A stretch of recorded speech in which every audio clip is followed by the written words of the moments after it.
ठीक है ना।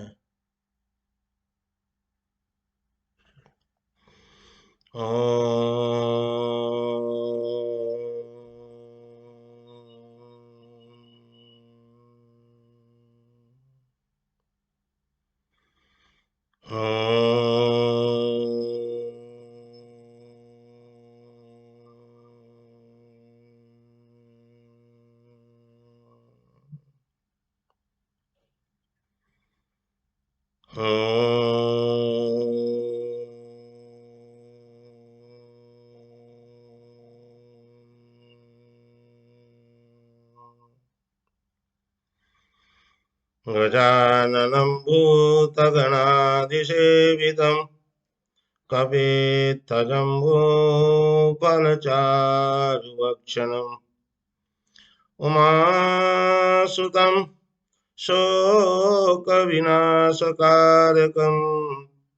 नमामि विघ्नेश्वरपादपङ्कजम्।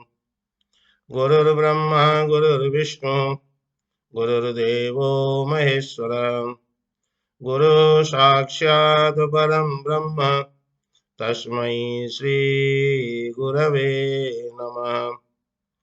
सर्वमङ्गलमाङ्गल्ये शिवे सर्वार्थसाधिके शरण्ये त्र्यम्बके गौरी नारायणि नमोऽस्तुते। ॐ सहना भवतु सहनौ भुनक्तु सह वीर्यं करवावहै तेजस्वी नावधीतमस्तु मा विद्विषावहै।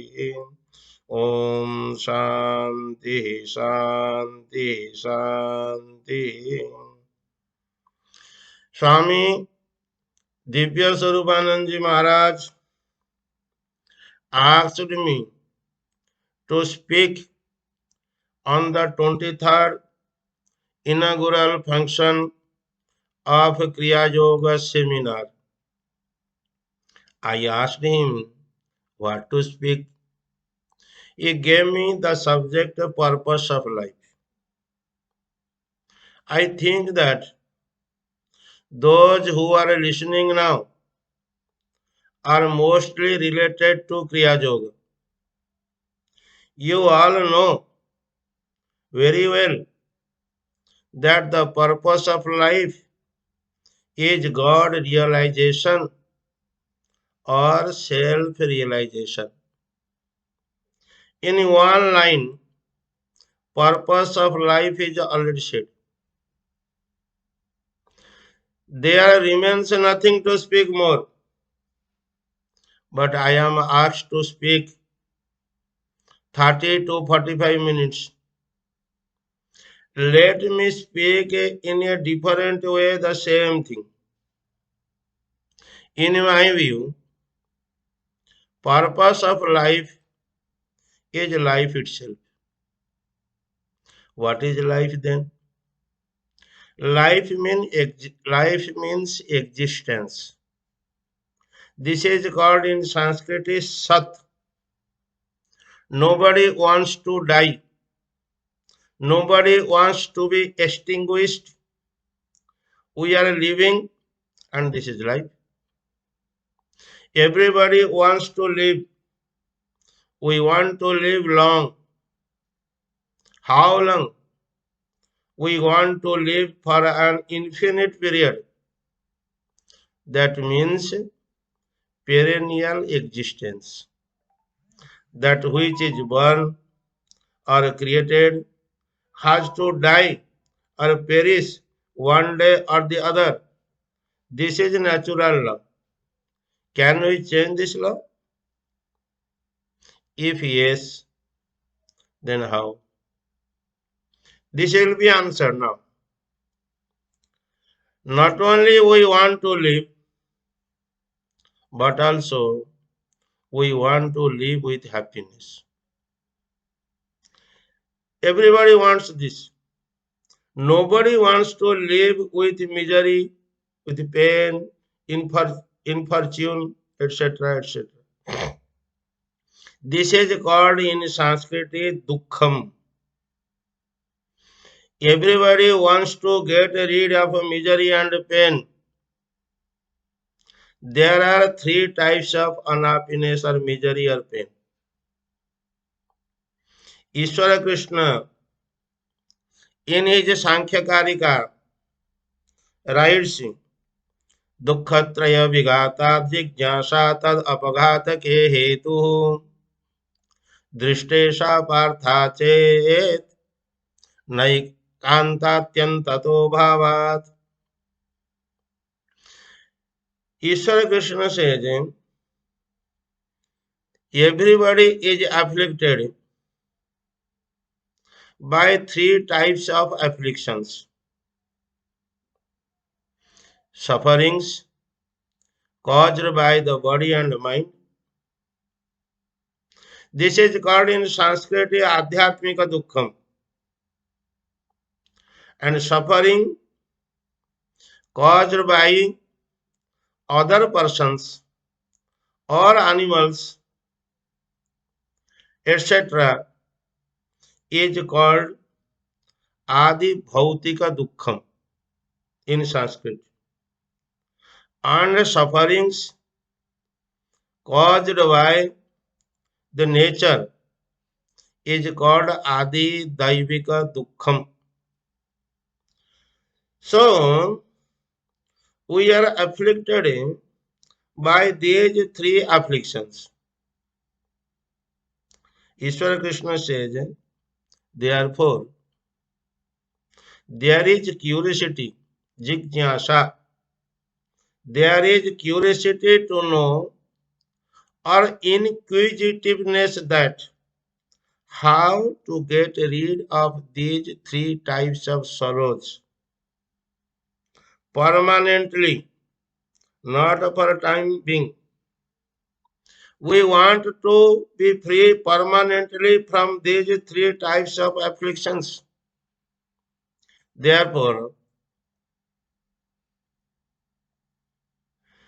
there is a curiosity, jignasa.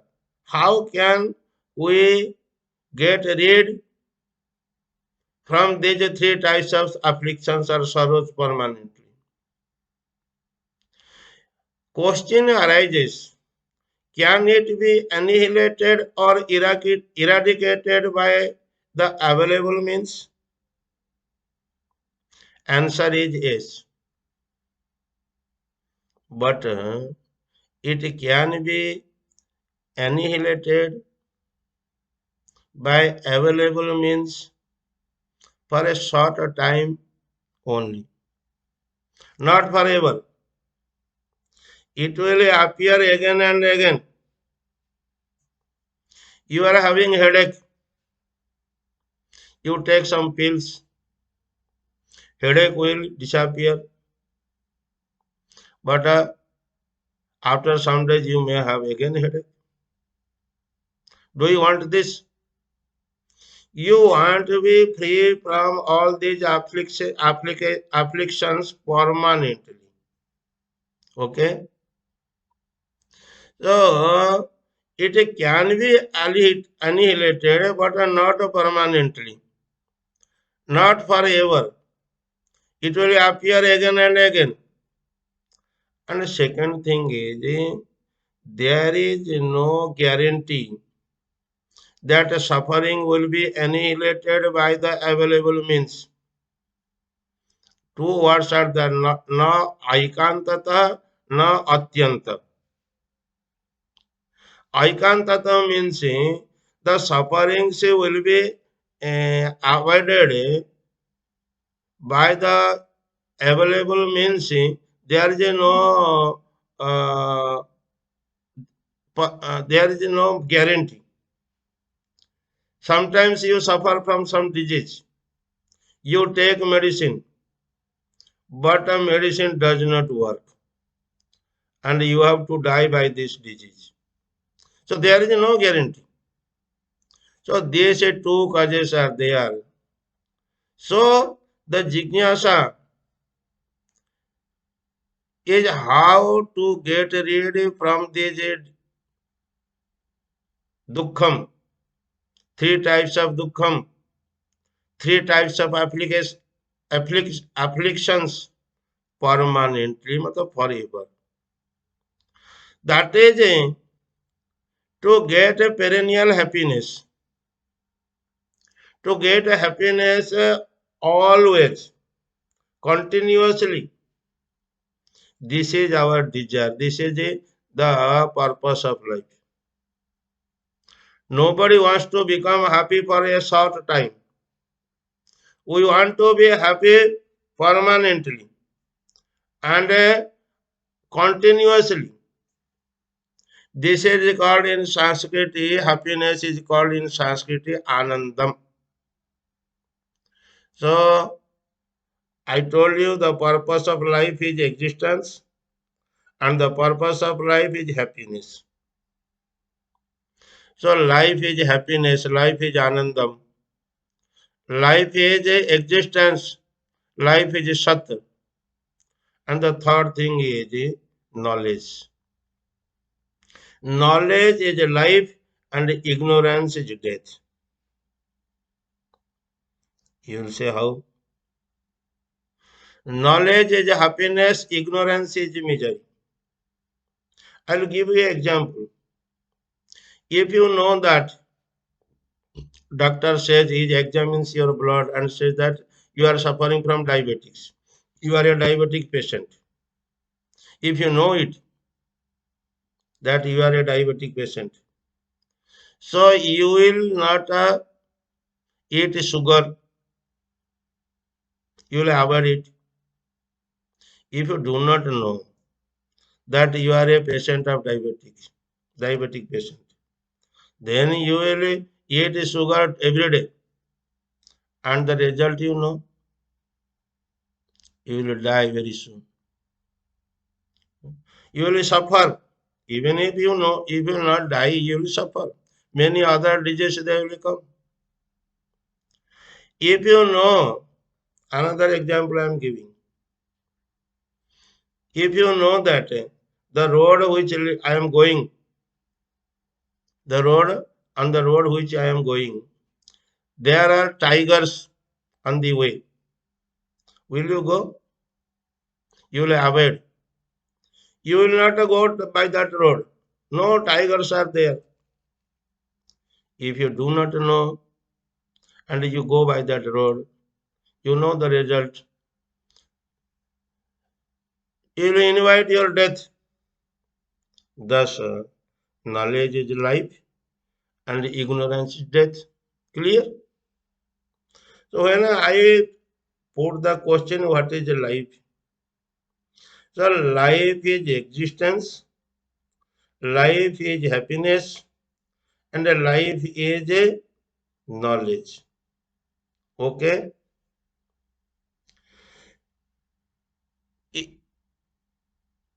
If you know yourself, if you know the real nature of yourself, you know yourself, but you know yourself with that I am body, I am mind, I am senses like that. But the real self you do not know. The real nature of the self you do not know. So if you know the real nature of yourself, the scripture says you will be liberated. Liberated from this sansar, liberated from birth and death. Again, you will not take birth or you will not die. You will be free forever only by knowing your nature of the self, real nature of the self.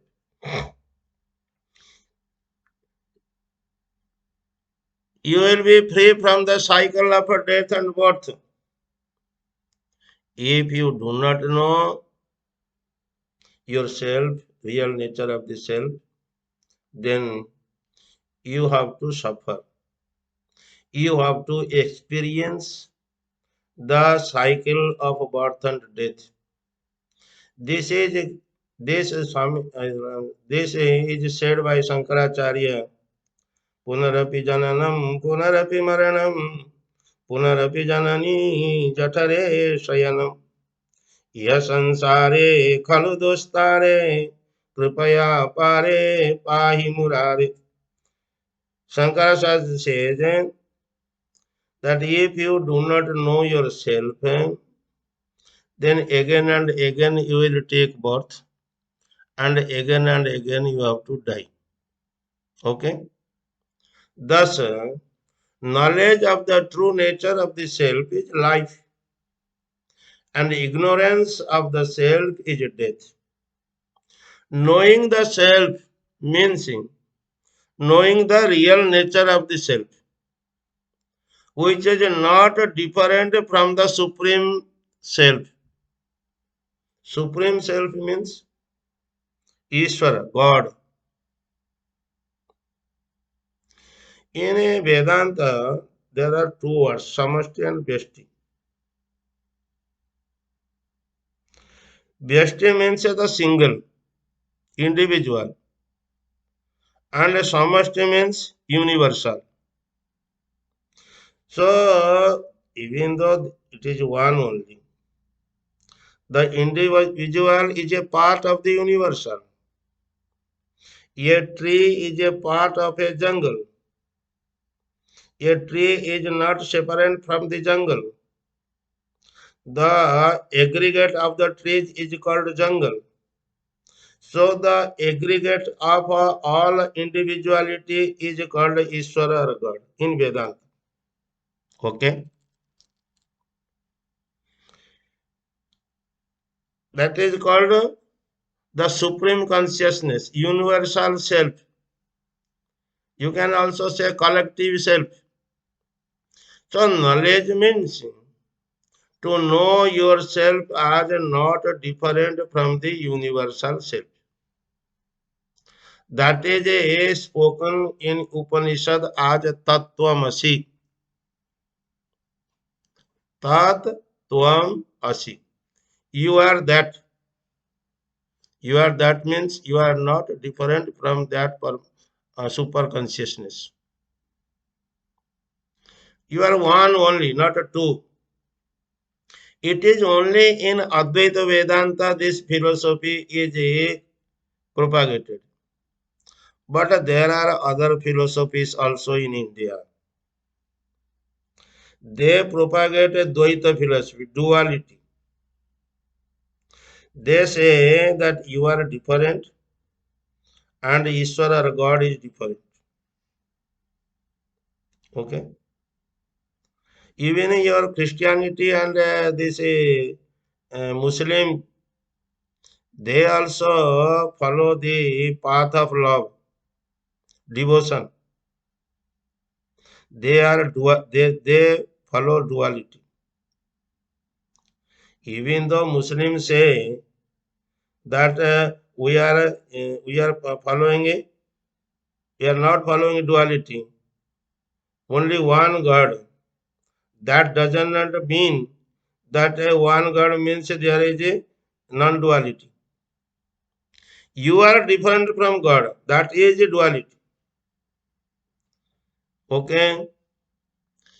So if you knowledge means to understand yourself not different from the universal self. Now what is knowledge? Knowledge is of two types. One is direct knowledge and another is indirect knowledge. Okay. In Vedanta, there are six sources of knowledge. Pratyaksha, Anumanam, Upamanam, Arthapatti, Anupalabdhi, and Shabda. Six sources of knowledge. Six means of knowledge.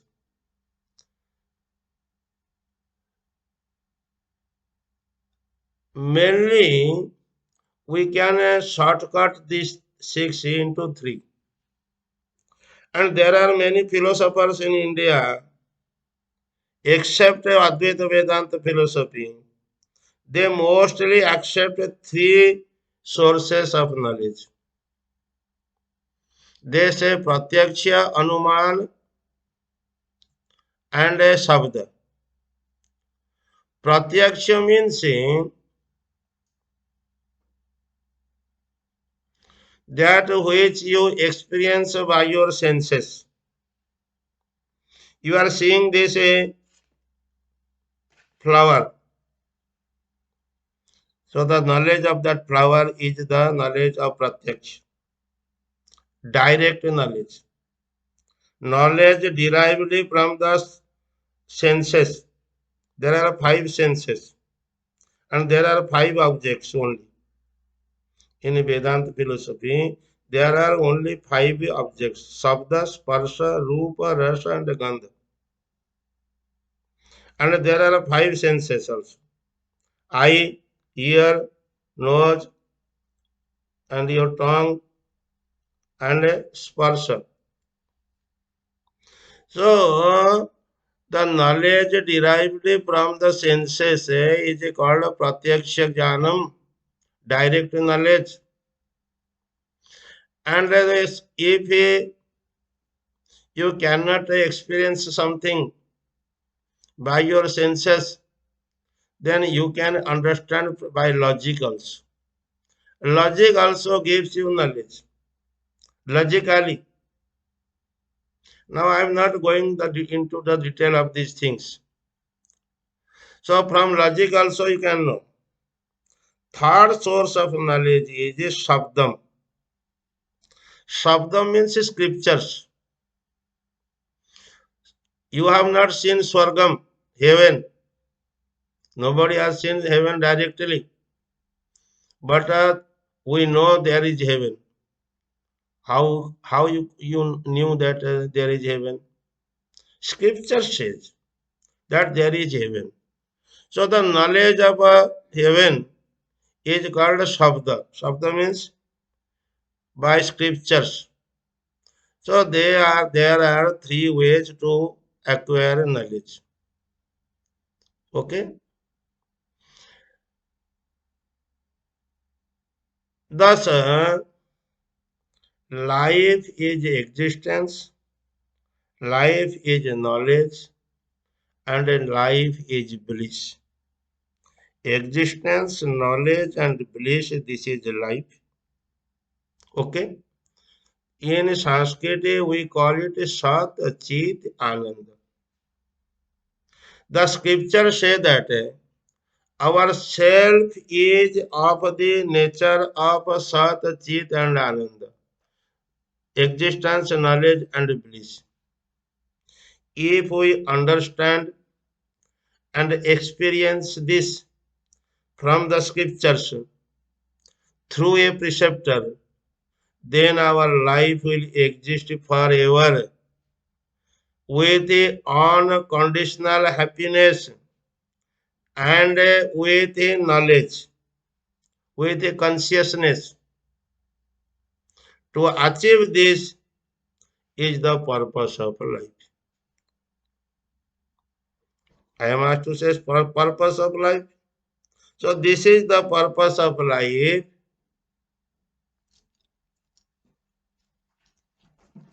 This is the purpose of life, to know our real nature of the self. Existence, knowledge, and bliss is our real nature. If we understand and experience this from a scriptures through a preceptor, then our purpose of life is solved. In human life only we can achieve this. Okay. When our Reverend Swamiji Maharaj asked me the purpose of life, purpose he is asking means purpose of a human life. But a human life he did not say. He told purpose of life. So when you say purpose of life, the life purpose of a dog's life also include in that. Okay. And the answer, I gave the answer. Purpose of a life is God realization, self realization. And purpose means to live permanently, to live with the consciousness, to live with the happiness. Who does not want all this? Does a dog want to die? Does a dog want to live unhappily? So even the purpose of a dog's life is also realization. But the fact is that a dog cannot understand what life is. It is natural for him. We human beings can understand. So when I say that to know the real nature of the self, so in human life only we can know this, we can achieve this, not in other lives. Not even in heaven. In our scriptures, there are 14 locusts. Okay? This I will explain afterwards. So in other lokas also we cannot experience this truth. Only in human life. This is spoken in Kena Upanishad Yached Avedit Atha Satyam Asti Nachedi Avedin Mahati Vinashti Bhutesu Bhutesu Vichitya Dhira Pretyasmaloka Damrita Bhavanti. Here in this human life, here in this human life, Iha Ched Avedit, Iha means in this human life. Iha Chet means in case, Avedit means realizes.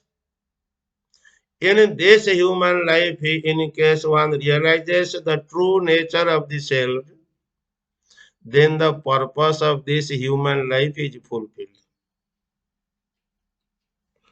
The Kena Upanishad says.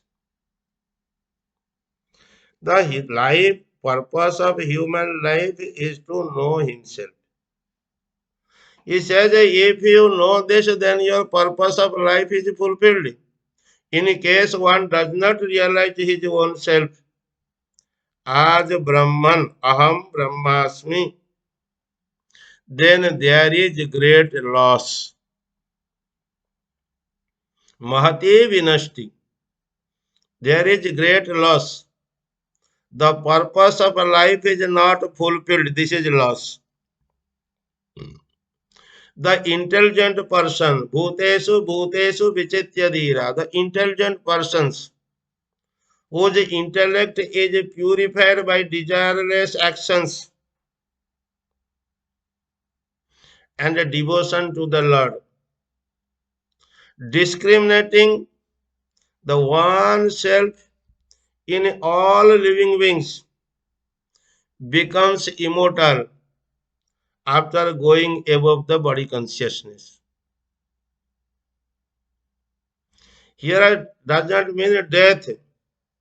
When one rises from the body consciousness, then one experience oneself in everywhere, in every living beings,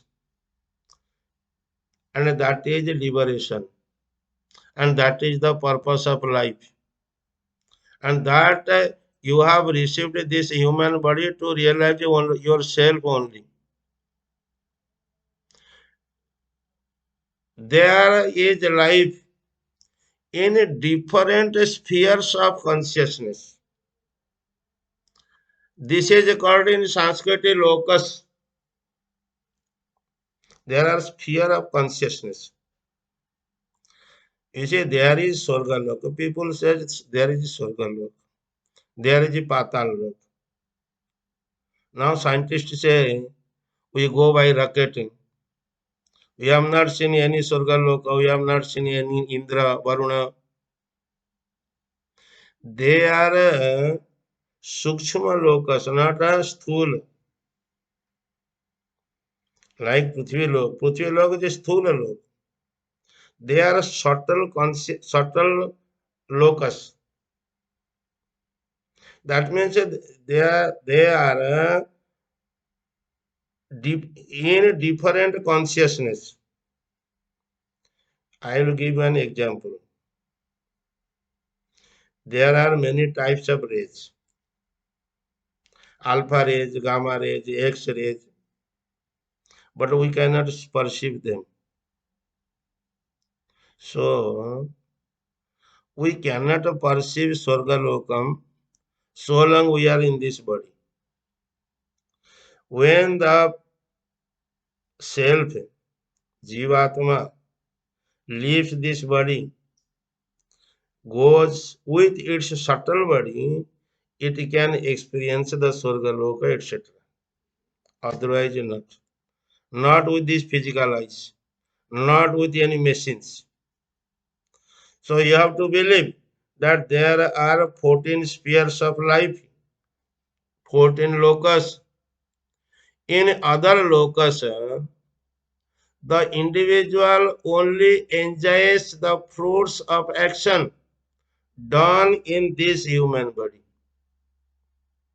Only in human body one can get knowledge, not in other spheres, except Brahmaloka. There is a little contradiction. In Brahmaloka also you can realize yourself. Chaya tapayo iva Brahmaloke. I am not going to that subject now.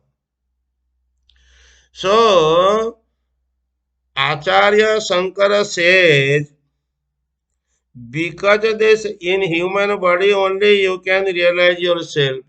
So, Jantunam Narajanma Durlabhamata.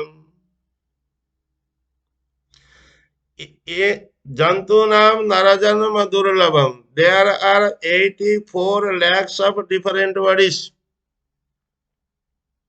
To get a human body is very rare or very difficult to get.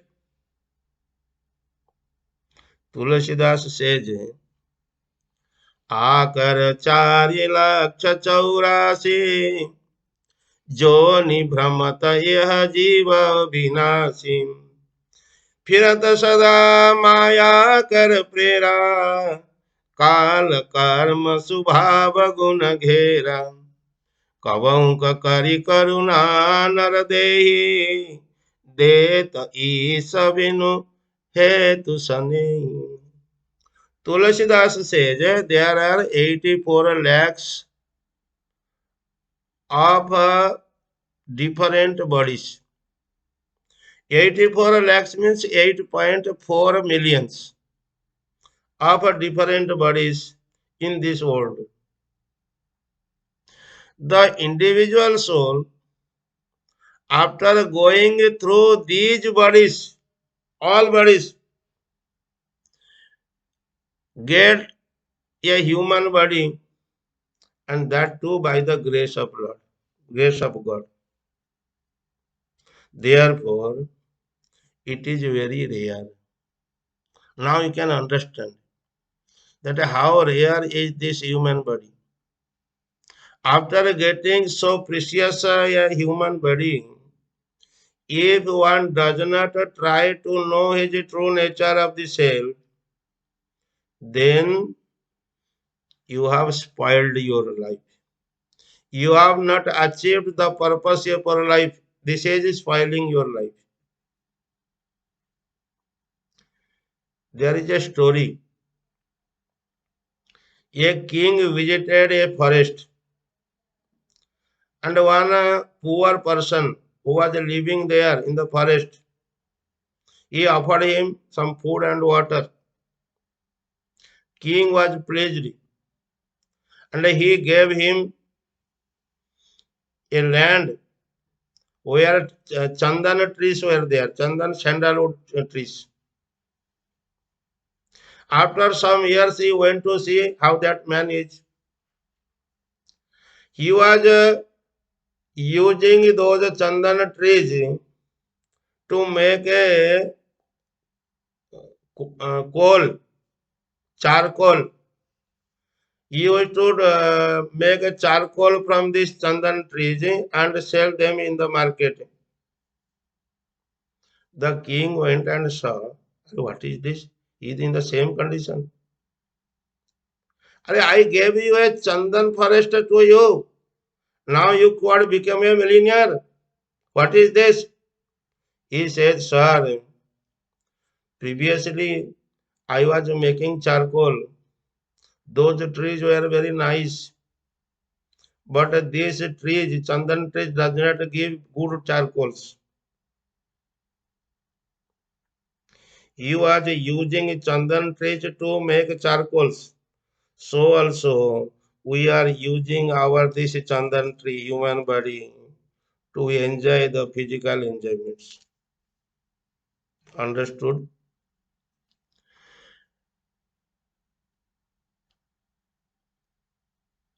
Tulasidas says that after going 84 lakhs of yonis, the soul gets this physical human body due to the grace of Lord.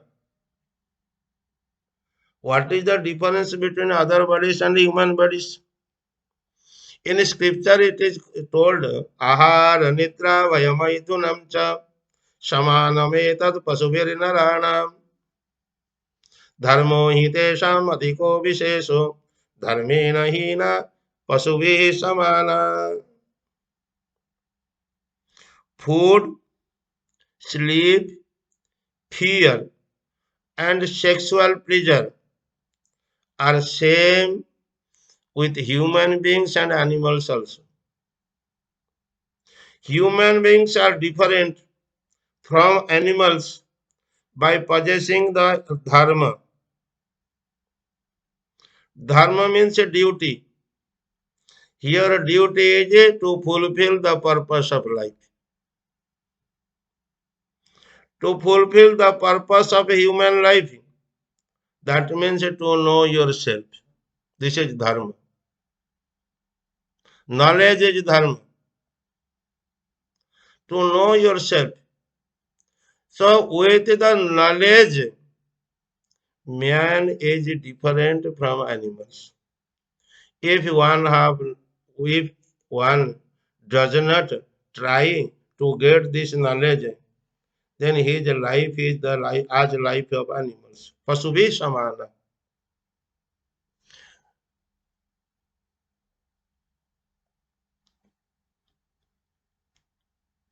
This is not known by this general public. Mostly people they do not know this. The sentence of Tulsidas, of Shankaracharya. General public do not understand this. They do not try to understand this again. The what is the value of human body? What they think, and they also say that eat, drink, and be merry. Eat, drink, and be merry. This is the purpose of life. This is called in our philosophy Virochana Siddhanta or Charvak philosophy. They say यावत् जीवेत सुखी भवेत ऋणम कृत्वा घृतम पिबेत भस्मीभूतस्य देहस्य पुनरागमनम कुतः. Their doctrine is that when five यावत् जीवेत सुखी भवेत, as long as you live happily and take a loan from others, enjoy your life. Once this physical body is destroyed, who has seen that the self exists or not exist? It does not exist. Their doctrine is when the five elements mix in a proper way, the self is created. And when death comes, the self is destroyed. They accept the physical body as a self. So death means the end of everything.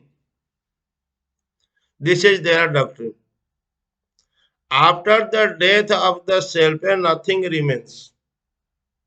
There is no rebirth. They do not believe in this rebirth theory, philosophy.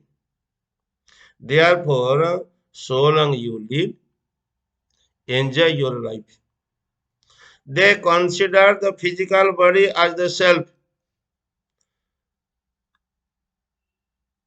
Some other person in their lineage, they consider the indriyas as self.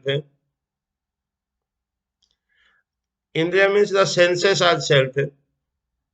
And some think that mind is sense. Some think intellect as self. This Buddhist Kshanika Vijnanam means intellect. They say the intellect is self. Here we mistake. We say, now I am giving an example. We said my body is aching. You say this is my mobile phone. This is my mobile phone. So you are not the mobile phone. This is my book. You are not the book. Okay. So when we say my body aching, my body, not I body. My body aching, when you say, you see this physical body as separate from yourself. But when this physical body falls down, what you say? I fell down. Why? There you say my body. My body is aching. And here you are saying that I fell down. When the eye become blind, you say I am blind. When the intellect is happy or unhappy, you say I am happy or unhappy. Thus, we identify ourselves with body, with senses, with mind, with intellect, with pranas. This is ignorance. Okay? So, due to ignorance, we are not realizing our real nature of the self. Then the question comes that how to get rid of this ignorance. As darkness can be removed by light, so also we can overcome ignorance by knowledge. Knowledge, and by knowledge alone we can overcome ignorance. Knowledge of the self. Then you may ask, how to get this knowledge of the self? How the knowledge of the self can be obtained? It can be obtained from the scriptures by a perfect master, preceptor.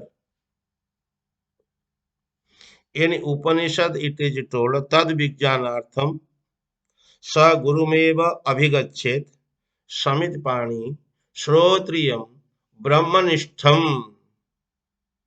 To know yourself, you should approach a preceptor who is well versed in the scriptures like Upanishads, etc., and has experienced the truth, experienced his own self.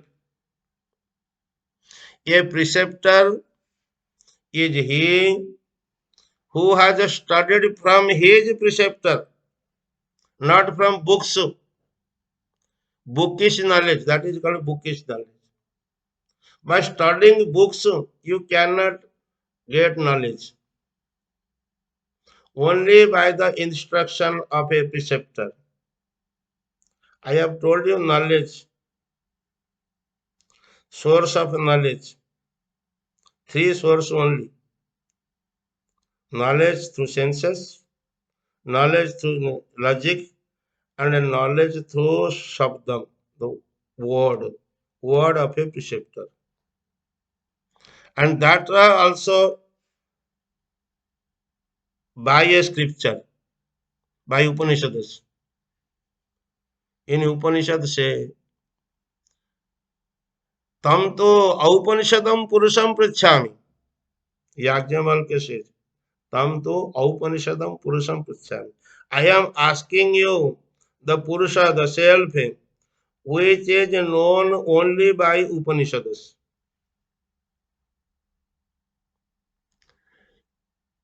So you have to approach a preceptor who is well versed in the scripture, who has received knowledge from his guru, and who has experienced the truth. That this is called Shrotriya Brahmanishtam. A preceptor is a Shrotriya Brahmanishtam. Here the lineage is important. Lineage means our lineage comes Narayanam, Padmabhavam, Vasishtam, Shaktim cha Tatputra Parasaram cha Vyasam, Sukam, Gaudapadam, Mahantam. So this is our lineage. The real guru of our lineage is Narayanam. Narayanam is the guru. In Patanjali Yoga Sutra says, Saeva Purvesham api guru kalena anavachhedat. Is the lineage come from Narayana. When a guru initiates you, actually the physical body does not initiate you. It is the inner self, which is not different from the universal self. That knowledge comes through that to you. When a preceptor initiates a disciple, he himself thinks that I am Brahman. Or in Dvaita philosophy, the Ishvara is initiating him, not I. With this thought, he initiates the disciple. There is a story in our scripture, Ekalavya. Ekalavya received knowledge from a statue. How can a statue teach a student? He saw Dronacharya in that statue. Dronacharya was unaware of this, but the Lord, God, Ishvara, he taught him. He is the real Guru. Even when we are taking mantra from a Guru, actually we are taking from the Ishvara, from that God. So he says, Saeva Purvesham api Guru Kalena. The time does not bound Ishvara. Previously he was Guru, and now also he is Guru. Physical body is not your Guru. So Guru does not die. So such a preceptor will teach you the truth of life, the purpose of life, the knowledge of the self. So lineage is important. The student should surrender himself at the feet of the preceptor. Here says Samid Pani. Samid Pani means one has to surrender oneself at the feet of the preceptor. Without that, the knowledge will not come. And service also. You have to serve him with utmost devotion and discipline. You have to serve your Guru with devotion and discipline, with love. Then, when a preceptor is pleased by your devotion, by your service, then only he imparts the knowledge to you. Otherwise, not. There are many methods to attain Godhood. This I spoke about knowledge, Advaita Vedanta. But this is not the only method. There are many methods to attain Godhood. Selfhood. Say Godhood, selfhood, one thing. Upanishad says one can be liberated only by knowledge. Knowledge done when the intellect is purified. Without the purification of the intellect, knowledge will not done. So first thing is purification of intellect. Scripture says without knowledge there is no liberation. Rite jnanat na mukti. Rite means without, jnana means knowledge. There is no liberation. Na mukti means no liberation. Jnanat devatu kaivalyam. Only by knowledge you can attain kaivalyam. There is no other means. Then there are many yogas, bhakti yoga, kriya yoga, karma yoga, dhyana yoga. What are for these? Bhakti yoga, karma yoga, Patanjali yoga, they are all methods to purify your mind. All this purify your mind. You say if you take a bath in the Ganges, mind is purified. If you give donation, if you are helping the poor, all this purify your mind. If you do japa of Gayatri, it purifies your mind. If you do pranayama, it purifies the mind. Thus, all these yogas only are purification of mind.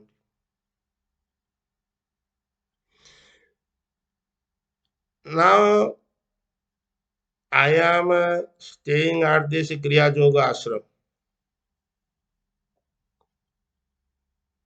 I am not a Kriya Yogi. I should make you clear. As you all are. You all are Kriya Yogis. But I am not. I will ask you what is Kriya Yoga? I am a Sanskrit scholar. So Kriya Yoga, it is one word. Kriya Yoga, Kriya Yoga. Patanjali says, Yoga Chittavritti Nirodha.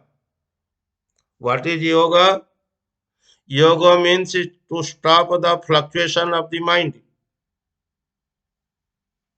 Yoga is to make your mind one pointed. Some special action or postures to control your mind and make it one pointed is Kriya.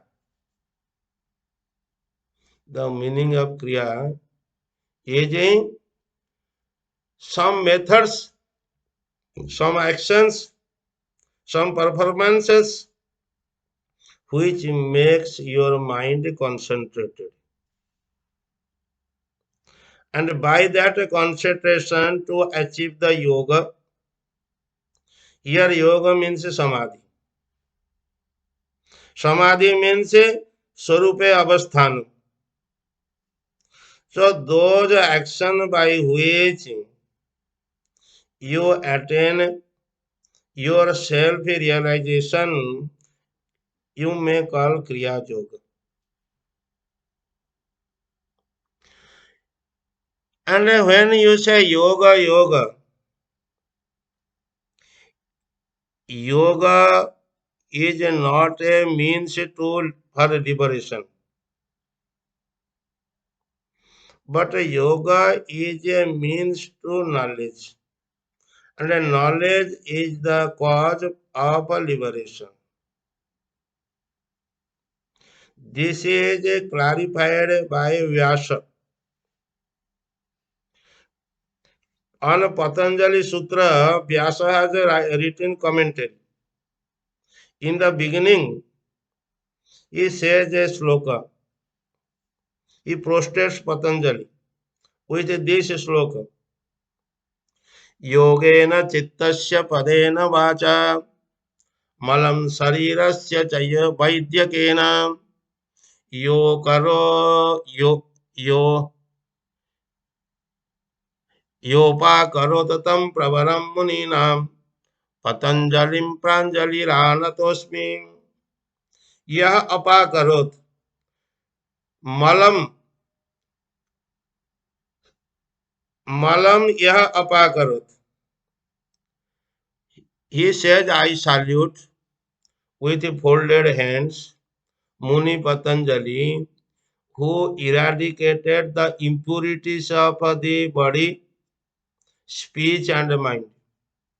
He eradicated the impurities of the body by Ayurveda, by writing the Ayurveda book. And he eradicated the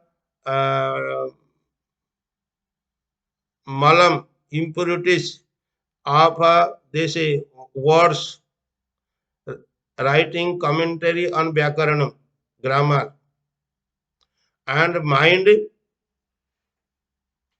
by yoga.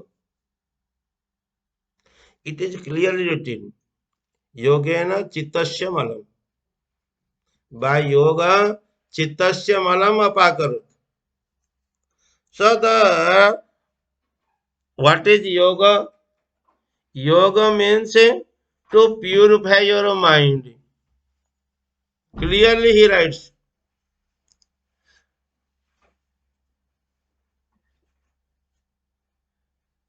So yoga is only for purification of mind.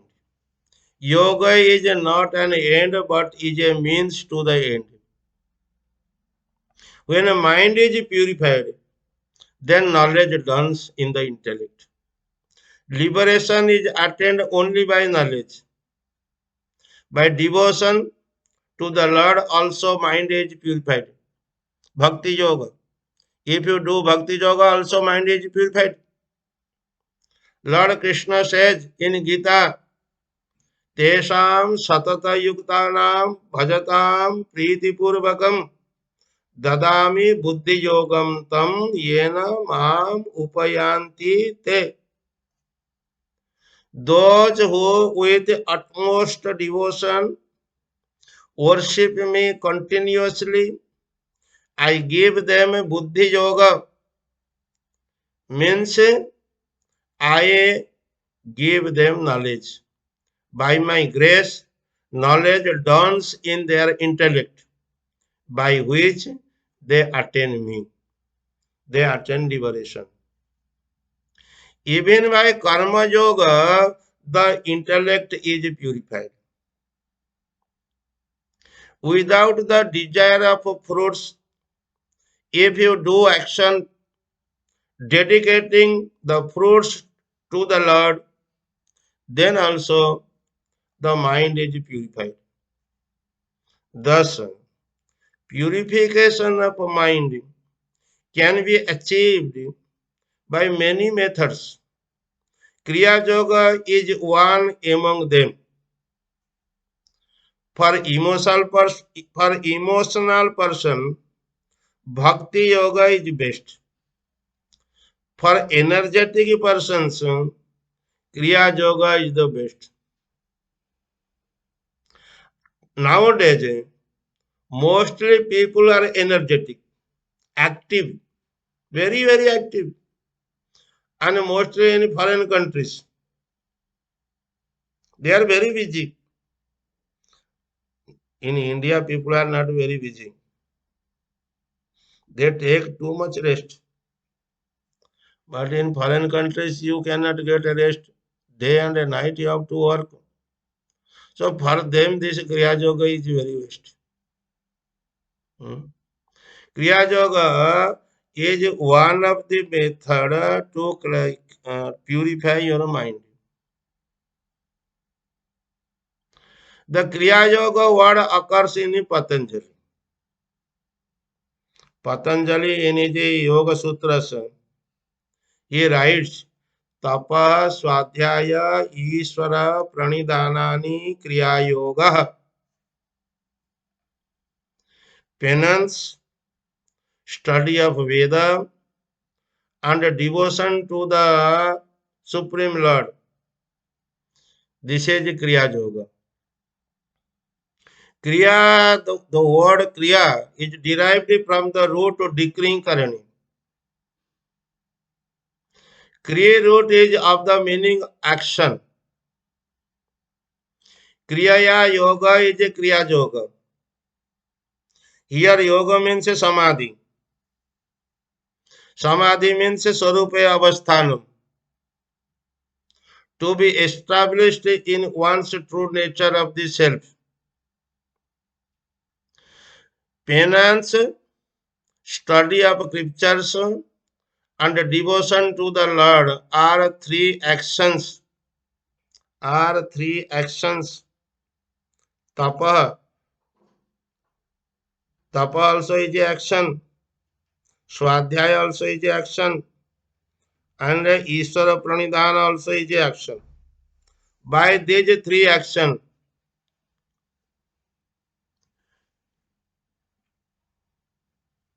by which you can attain samadhi. By these three actions, you attain samadhi, yoga.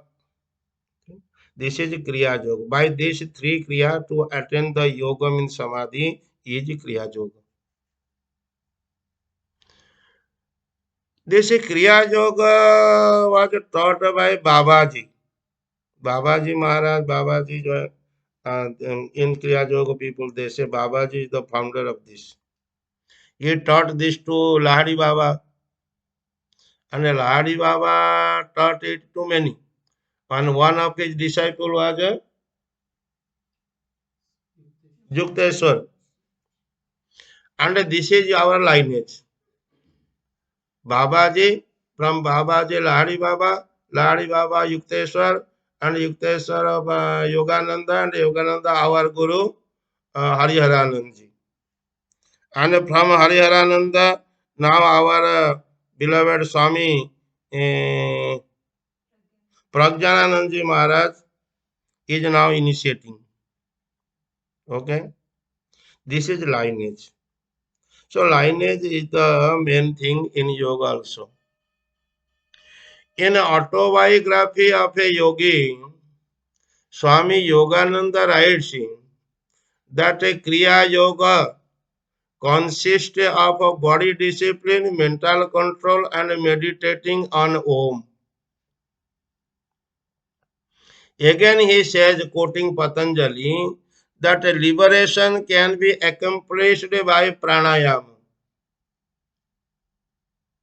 He says that this Kriya Yoga or Lord Krishna spoke to Arjuna, this Kriya Yoga. Our Yogananda says like this. It is written in his autobiography of a yogi.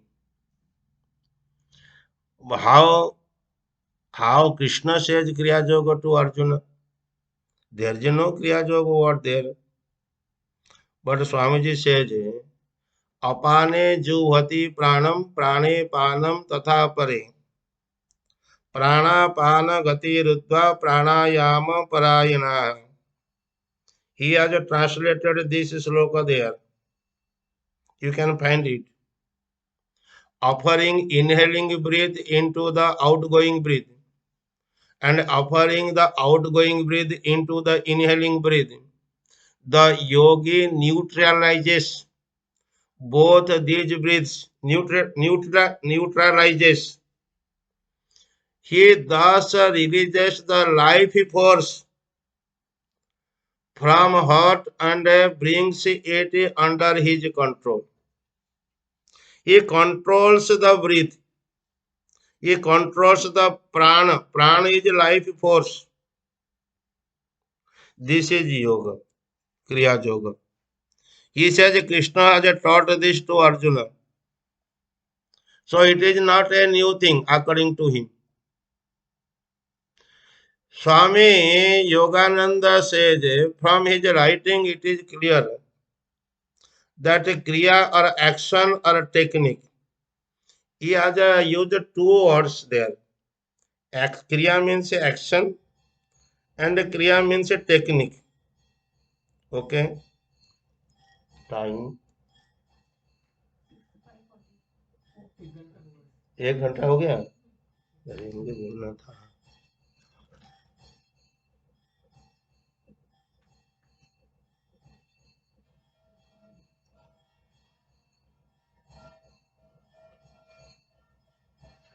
so kriya means a technique and he writes there the technique which we adopt it cannot be shared in public. A guru only teaches it to the student. Okay. So now to conclude, by Kriya Yoga also you can attain your goal, the purpose of your life.